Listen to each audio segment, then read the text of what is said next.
Hi, if you're receiving this email and this preparation information, it's because you have recently signed up for our upcoming CCW class, whether it is the initial or the CCW renewal. I want to go over some things real quick just to make sure we're all being set up for success regarding some equipment, some issues that we continuously see from class to class, and more importantly, the firearms manipulation skills that we see as a big problem from class to class. So if you watch these videos real quick and get an idea of what we're looking for, and gives you some time to practice prior to coming to the class, then that'll set us up all for success, and we can get rocking and rolling into some better and bigger things regarding firearms training. So it's very important, equipment wise, to have a holster that must not have any type of device that requires you to manipulate with your trigger finger to release the firearm from the holster. That's the most important part. As far as the safety feature is, I do not allow any holsters that require you to use your trigger finger to get the gun out of the holster. The holster must fully cover the trigger guard. It must be worn on the student's side, strong side, at the 3 o'clock for you right-handed shooters and at the 9 o'clock for you left-handed students. It must be worn on the outside of the waistband. It must be securely attached to a belt, and the belt must be attached to your waistline, meaning your pants. This is very important when you're shooting in a class on a line with several other students and you're in close proximity to each other. Safety is our number one factor that we're looking for, and we don't make any exceptions regarding this type of equipment and what you must have to be prepared for the class. As far as the holsters, the type, what we recommend is the Kydex. That's the hard molded plastic. The ones preferably that custom fit your firearm is the best option. Uh, you want to be able to get a secure grip on the firearm from its holstered position. So talking about the holster, the Kydex is what we recommend. That's if you've already purchased one and have one before, or if you're in the market for one, that's what we strongly recommend. That's the best option for training. If you have a leather one, that's fine. If you have a nylon one, that's fine. As far as the material, they're just not optimal.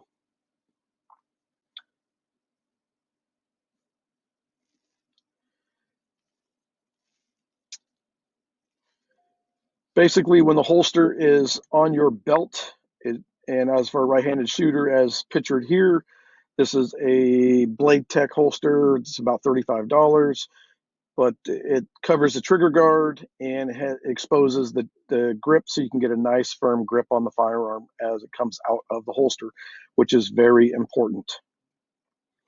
This is an example of an approved holster that we would be okay with. Again, Kydex molded. Another example, again, you can see how the trigger guard is covered. The grip area is exposed so you can get a handle on it. These are some leather options. Another leather option. Another Kydex holster. This one is, fairly generic. They're fairly inexpensive. As you're wearing it, outside the waistband, trigger guard covered, good grip exposure, very important. Inside the waistband holster for our training CCW classes is not permitted. So please, you can bring the holster, but for the training section, we rock with the outside the waistband holsters. As a setup with the holster, looking at the front, you got the mag pouch. If you have a mag pouch, you don't have to have a mag pouch, but it's just makes your life a little easier if you have one. If you're a Sacramento resident, your qualification course is timed. I highly recommend a mag pouch. But for San Joaquin, Amador, Calaveras County residents, it's not timed, so it's not that big a deal. But again, if you have a mag pouch, that's highly recommended. What a mag pouch looks like. Speed loaders. If you are qualifying with a revolver, you must, absolutely must, have at least one speed loader for your reloads. Speed loader pouch. These are some examples of the holsters we do not allow or permit in any of our classes. This is a Blackhawk Serpa. Serpa is the model. Blackhawk is a good brand, but this model of holster is not approved. And this holster is readily available in stores everywhere.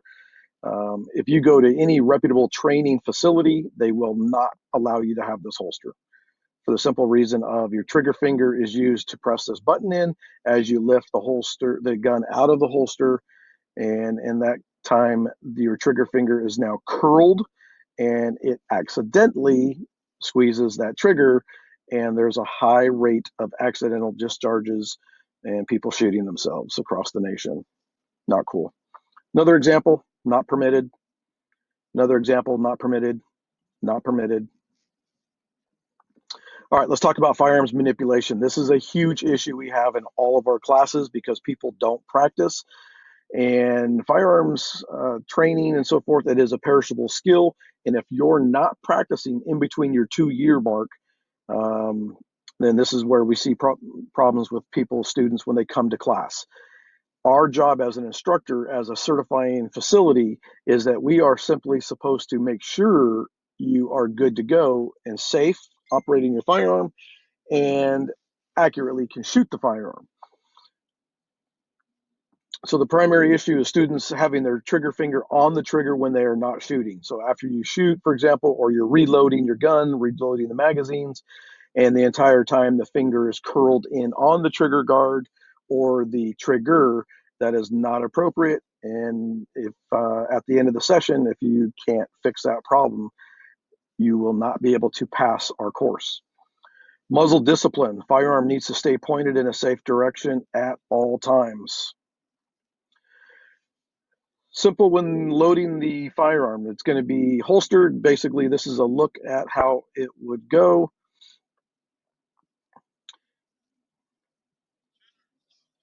Slide is locked to the rear. Pretty simple. You bring the firearm up to what we call your workspace.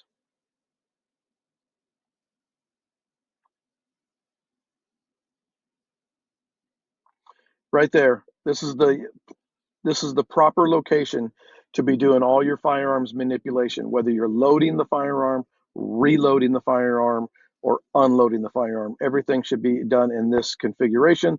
This area right here is called our workspace. The arm is tucked into your body for support, arm bent up. The firearm is canted inward to allow you to easily see your magazine going into the magazine well. It makes things nice and easy for you. Once you put the magazine in, rack the slide over the top, obtain your two-handed grip position. This is now called the low ready position. And from here, you're simply waiting for the command to fire, which is, in our classes, always threat.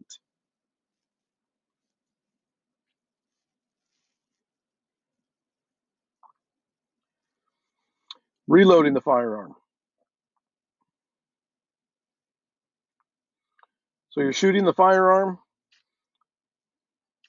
You go dry, bring it into your workspace, cant the firearm inward, grab your magazine, right over the top, back out to your shooting position.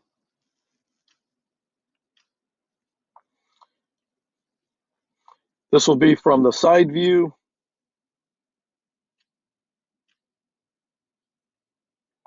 Firearm is tucked in, canted, so you can get the easy magazine transition. Magazine comes out. With your offhand, you should be grabbing the magazine, indexing with your pointer finger, fingertip to bullet tip to allow easy access to get that magazine into the well. As soon as the magazine is inside, of course, you move that pointer finger and firmly rack that magazine up into the firearm.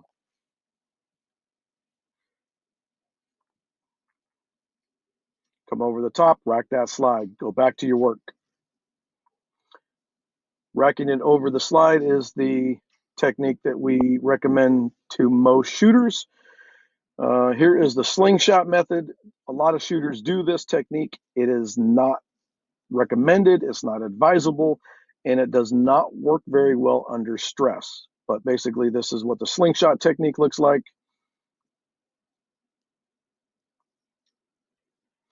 where you squeeze the rear of the slide with a thumb and your hand on one side. It's not a very good technique. Under nice, calm, cool conditions, sure, it'll work most of the time.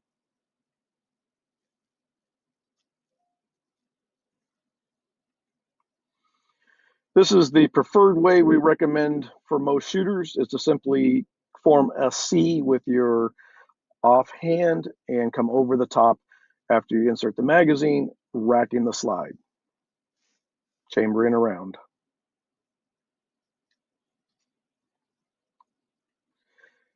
That is also the same technique you would be doing if you had a malfunction. Slap the bottom of the magazine to make sure it's properly seated, come over the top, rack your slide to get rid of the round, and give your firearm a chance to recycle and charge a new round. Then a slightly more advanced technique would be to use the slide release, which is on the side of the firearm, using your gun hand thumb. So as you're inserting the magazine, your thumb is going to be resting on top of the slide release, so that as soon as you get the magazine in nice and firm, the thumb is going to give a slight wiggle down, pushing that slide release down and hitting your slide forward. This technique is slightly faster, but it does take practice, and so that you can get good at it and the sequence. This is what that looks like.